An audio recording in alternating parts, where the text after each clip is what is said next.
22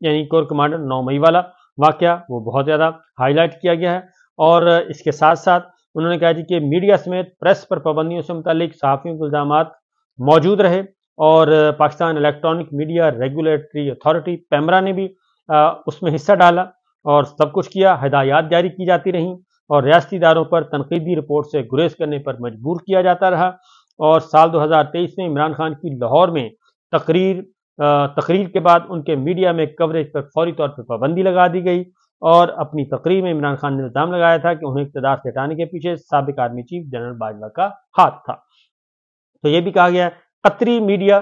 خاص طور پہ الجزیرہ کا ذکر کیا گیا ہے، اور اس میں بھی کہ فوری طور پہ جب پابندی عائد کی گئی عمران خان صاحب کی تصویر دکھانے پہ، خبر دینے پہ، اور اے آر وائی نے اس میں ایک چیز رپورٹ کی تو فوری طور پر اے آر وائی نیوز کا لائسنس معطل کر دیا گیا عمران خان کی تقریر نشر کرنے پر۔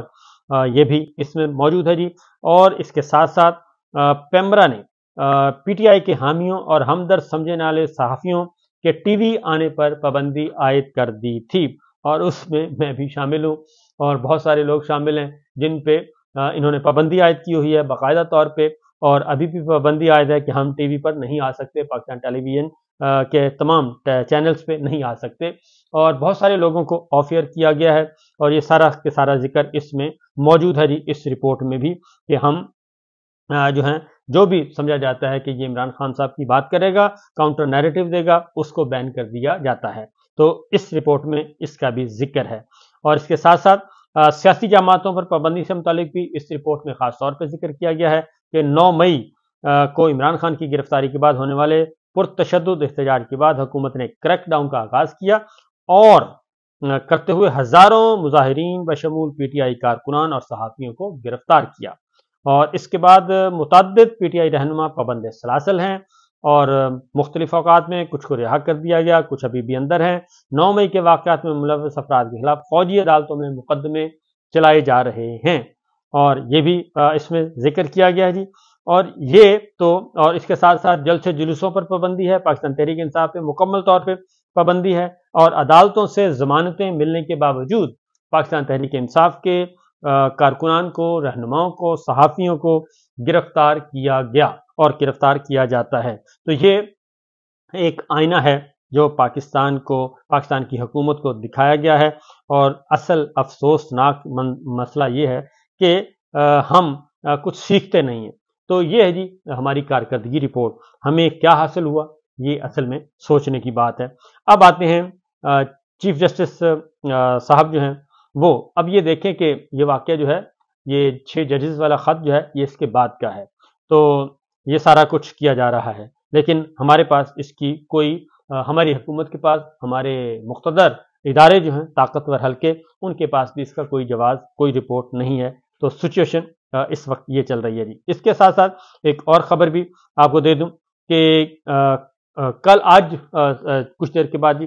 بلکہ آج جمعۃ المبارک، اور آج بہت بڑا احتجاج کیا جانا ہے پورے ملک بھر میں پاکستان تحریک انصاف کی طرف سے، اور خیبر پختونخوا اس کا مرکز و محور ہوگا، جبکہ تمام MPAs MNAs کو کہا گیا ہے کہ ملک گیر احتجاج کیا جائے۔ اس میں 2-3 معاملات ہیں۔ نمبر 1 یہ کہ جو الیکشن دھاندلی ہوئی ہے، ضمنی الیکشن، وہ بھی چوری کیا گیا ہے، اس کے بارے میں، پھر فوجی عدالتوں میں سیولینز کا جو ٹرائل کیا جا رہا ہے اس کے بارے میں بھی، اور آج ملک گیر احتجاج ہوگا۔ اور عمران خان صاحب سے ملاقات کر کے گئے تھے علی امین گنڈا پور، آج انہوں نے آج اظہار خیال کیا ہے، کیونکہ پاکستان تحریک انصاف کے بنے ہوئے ہو گئے ہیں جی 28 سال، اور ان 28 سالوں میں پاکستان تحریک انصاف ایک پوری ملک گیر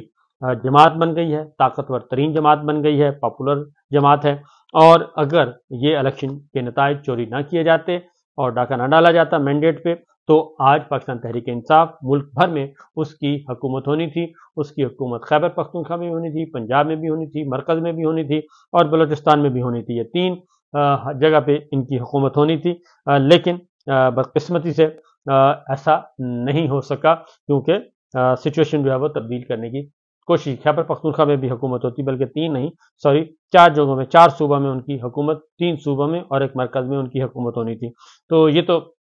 معاملات کی چل رہے ہیں۔ دوسری جانب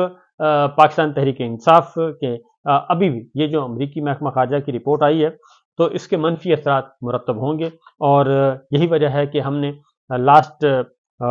ایئر اقوام متحدہ میں ہمیں بہت سختی کا سامنا کرنا پڑا پاکستان کو، جب پاکستان نے اسرائیل کا ذکر کیا اور اسرائیل میں بنیادی انسانی حقوق کی خلاف ورزیوں کا ذکر کیا، تو ان کے نمائندے نے ہمارے نمائندے کو یہ کہہ کر چپ کروا دیا کہ آپ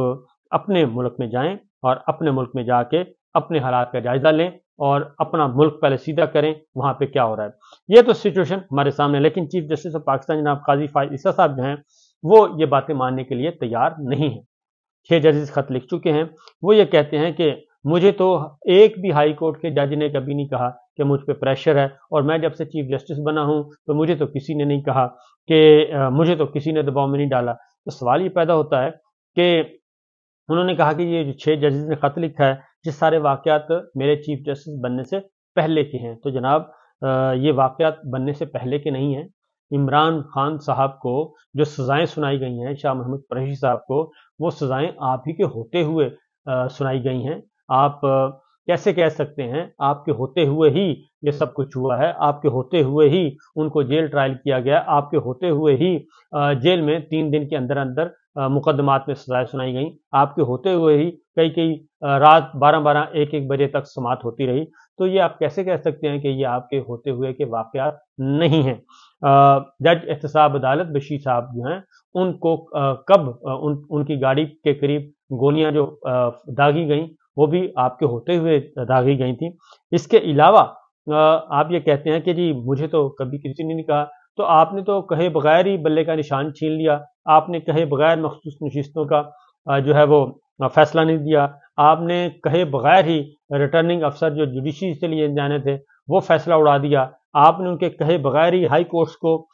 مداخلت کرنے سے روک دیا، ان کو کام کرنے سے روک دیا کہ وہ انتخابات کے حوالے سے کسی قسم کی کوئی پیٹیشن نہیں سنیں گے، بس ہر صورت میں الیکشن ہونا چاہیے۔ آپ کے ہوتے ہوئے 8 فروری کا الیکشن چوری ہوا، آپ کے ہوتے ہوئے ضمنی الیکشن چوری ہوا، تو یہ تو آپ کے ہوتے ہوئے کے واقعات ہیں۔ تو آپ یہ کیسے کہہ سکتے ہیں کہ یہ آپ کے ہوتے ہوئے کے واقعات نہیں ہیں؟ تو یہ سچویشن جناب۔ دوسری جانب پاکستان کی قسمت دیکھیں کہ اس وقت پاکستان کو ایک ایکٹر چیف منسٹر ملی ہوئی ہیں، فارم 47 کی وزیر اعلیٰ ہیں، لیکن وہ ایکٹنگ بہت اچھی کر رہی ہیں، کبھی ٹک ٹاک پہ ہوتی ہیں، کبھی وہ انسٹاگرام پہ ہوتی ہیں، تو اب تو وہ باقاعدہ طور پہ ایکٹنگ کرنا شروع کر دی ہے، کیونکہ ایکٹنگ اسے کہتے ہیں کہ وہ مختلف روپ دھار لے، کبھی روٹی بنانے والا، کبھی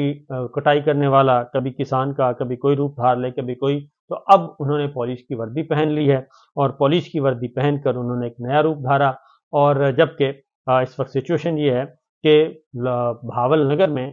پولیس والوں کو مار مار کے انہوں نے الو بنا دیا ہمارے فوجی بھائیوں نے، لیکن اس کے ساتھ تو کسی قسم کی کوئی یکجہتی یا کوئی اظہار ہمدردی نہیں کیا وزیر اعلیٰ صاحبہ نے فارم 47 کی۔ تو لیکن انہوں نے یہ ضرور کیا کہ سپاہی پولیس کی وردی پہنی اور پاسنگ آؤٹ پریڈ میں گئیں، اور پھر انہوں نے کہا کہ میں ایک آگ کا دریا عبور کر کے یہ اس منزل پر پہنچی ہوں۔ تو بہرحال ہم یہی کہہ سکتے ہیں کہ اللہ تعالیٰ ان کو عقل دے اور پاکستان کے جو حقیقی مسائل ہیں ان کو حل کرنے کی توفیق دے، بجائے اس کے کہ یہ ٹک ٹاک اور ایکٹنگ سے ان کی جان چھوٹے۔ تو مسئلہ یہ ہے کہ جب کوئی کام ہو، اچھا منشور ہو، تو پھر منشور سے ہی فرصت نہیں ملتی۔ اگر مینیفیسٹو ہی نہیں ہے تو بس ایک اچانک فارم 47 مل گیا تو پھر تو یہی کچھ ہی ہوتا ہے۔ اجازت دیجیے، اللہ حافظ۔